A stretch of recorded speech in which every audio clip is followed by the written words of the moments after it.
유년 시절 트라우마 치유할 때, 내면 아이 치유할 때 포인트가 있어요. 포인트. 요 포인트만 지키면 물론 트라우마가 굉장히 큰 거면 좀 힘들 수는 있어요. 근데 어쨌든 간 기본적인 룰을 얘기를 해주자면 어떤 식으로 진행을 하면 되냐면요. 첫 번째, 감정 느끼기. 그때 당시에 내가 감정을 느껴보고 비워내지 못했기 때문에 그냥 느껴내고 토하는 것 자체가 일단 반이에요. 그래서 감정을 느끼고 비워내기 위해서 수도꼭지를 틀든 명상을 하든 좀 구체적으로 그 상황을 떠올리는 게 도움이 돼요. 구체적으로 그 상황을 떠올리면 떠올릴수록 제가 말했죠. 기억이랑 감정이랑 붙어 있다고. 감정을 떠올리거나 감정을 느껴보거나 감정 느끼는 게 잘 안 되면 기억을 떠올리거나 해서 나머지 것들도 딸려오게 만드는 거지.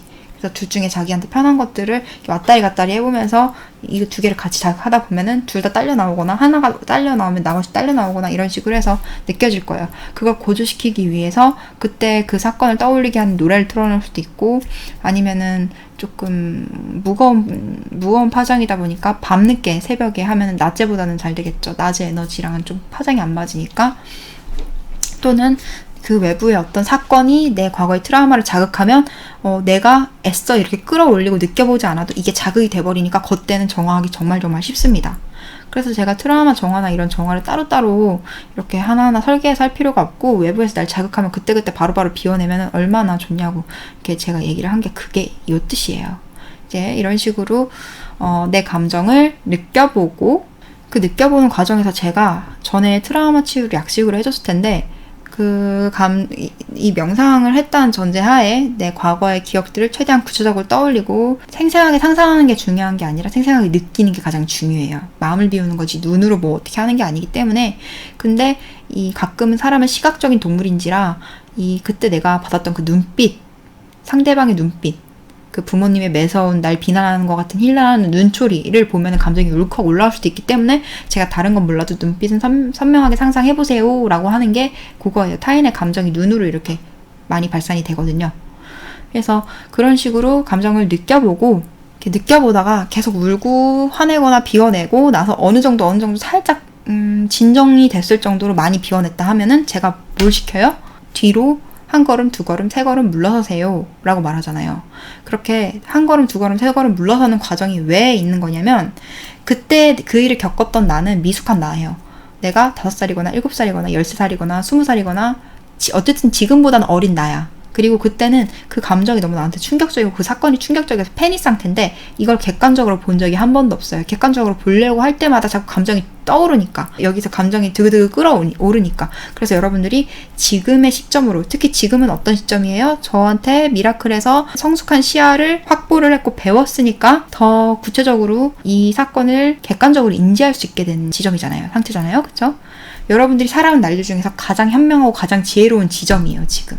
그래서 뒤로 물러서서 과거의 나인 것처럼 눈물을 터뜨렸다가 이제는 현재의 나로서 과거의 나와 그 사건 속에 있는 다른 인물들을 이 구도를 바라보는 거지. 그러면서 이 일이 왜 이렇게 일어날 수밖에 없었으며 이 일이 어떤 부분에서 부당하며 내가 이 사건에 대해서 나는 1인칭 피해자의 입장에서 내가 엄마 아빠한테 큰 잘못을 해서 엄마 아빠가 서로를 막 쥐잡듯이 싸우고 그게 내가 공부를 못해서 엄마 아빠가 싸우다가 엄마 아빠가 서로를 해친 거야 라고 하면서 죄책감에 시달렸다면 멀리서 나와서 봤더니 아이가 공부를 못하는 걸 가지고 부모가 싸워? 애 앞에서 못할 짓이네. 그리고 애가 애 스스로 자기 탓인 것처럼 생각하게 만들어버려? 몹쓸 짓이네. 이러면서 객관적으로 이 상황에서 누가 피해자고 가해자며 왜 이 일이 일어날 수밖에 없었는지 이성적으로 이해가 가기 시작합니다. 그러면 상황 정리가 돼요. 여기서 이걸 규정하고 이 부분을 내가 보완을 해주면 이 기억은 더 이상 날 괴롭히지 않겠다라는 게 딱 가닥이 잡혀요. 대부분은 과거의 부모를 보면은 지금 여러분이 생각했던 것보다 그때 부모는 더 미숙했다는 게 보일 거예요. 그러니까 여러분들은 어린아이의 시점으로 과거의 내 시점으로 그 기억을 기억하고 있어요. 근데 지금의 시점으로 그 기억을 다시 보는 거지, 객관적으로. 그러면 부모도 그때 서툴렀구나. 부모가 잘못했지만 부모한테 책임을 떠넘기기엔 어쩔 수 없네. 부모도 저렇게 서툴렀네. 그러면 아이를 일단 달래주고 아이가 힘들었던 감정을 여기서 공감을 해주고 부모를 여기 기억 속에 있는 부모를 좀 혼내준 다음에 아이한테 이렇게 말을 해야겠다. 부모님도 너무너무 힘들고 아파서 널 도와줄 수 없으니까 앞으로는 이 형이, 이 언니가 널 구해주고 도와줄 거야. 날 믿고 따라와 주겠니? 이런 식으로 이 아이가 의존하는 대상을 나로 바꾼 다음에 이제 아이의 감정을 보듬어주고 아유 힘들었지, 아유 속상했지 이러면서 부모가 거기서 해줬어야 됐던 아이를 다독여주고 아이한테 사랑을 속삭여주고 이걸 내가 다 해주고 아이의 의존 대상이 부모가 아니라 나인 걸로 바꿔치기를 하는 거예요. 아이를 설득해서. 애가 아니야 엄마 아빠가 날 때렸어도 난 엄마 아빠가 좋아라고 할 거예요. 여러분은 복장 터지게. 그때마다 자 엄마 아빠를 봐봐. 엄마 아빠가 널 저렇게 했어. 저런 거는 하면 안 되는 행동이야. 엄마 아빠가 물론 힘들어서 그런 것도 있는데 엄마 아빠한테 너를 순수하게 사랑해주고 널 모든 순간 위해주는 걸 기대할 수는 없을 거야. 그리고 엄마 아빠가 저렇게 엄청나게 싸워도 둘이 서로 죽이지도 않고 헤어지지도 않더라. 또는 헤어졌는데 아무렇지도 않더라. 나는 지금 잘 살고 있다. 엄마 아빠 없이도. 이런 식으로 아이한테 조금 더 성숙해지는 과정을 부드럽게 사랑스럽게 사랑을 통해서 서서히 보듬어주면서 아이가 이런 현실을 씁쓸한 현실을 받아들일 수 있게 기다려주고 유도해주는 거예요. 사랑으로.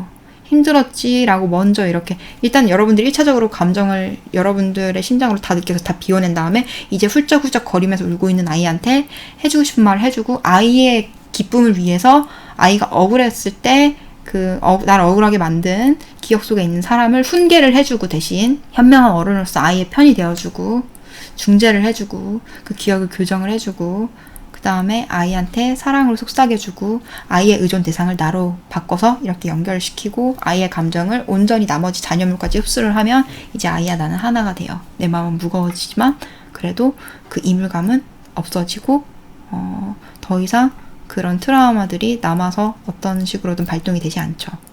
그런 일이 일어났을 때 아무런 반응도 없어요. 그러니까 그런 일도 일어나지 않아요. 요건 이제 이론적으로 트라우마 치유를 말했던 거고요.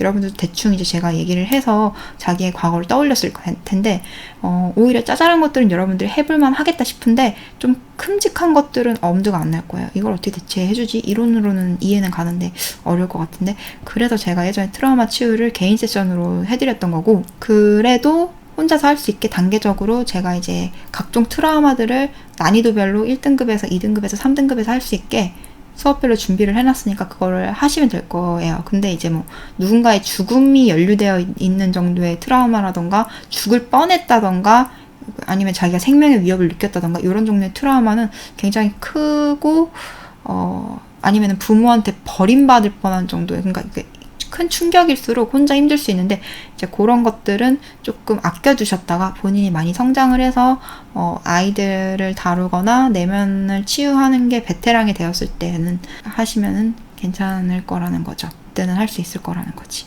이런 것들이 이제 살면서 계속 올라올 거예요. 내 안에 있다는 거를 내가 알고 싶지 않아도 올라올 건데 그때마다 하나씩 기회로 삼아서 정할 수 있는 기회로 삼아서 정화를 하시면 됩니다. 내면 아이는 어떻게 다루는지는 제가 계속 말씀을 드렸고 그리고 이제 2등급의 사랑에 대한 수업할 때 거기서 다 배웁니다. 거기 다 나와 있어요. 지금 제가 한 얘기들.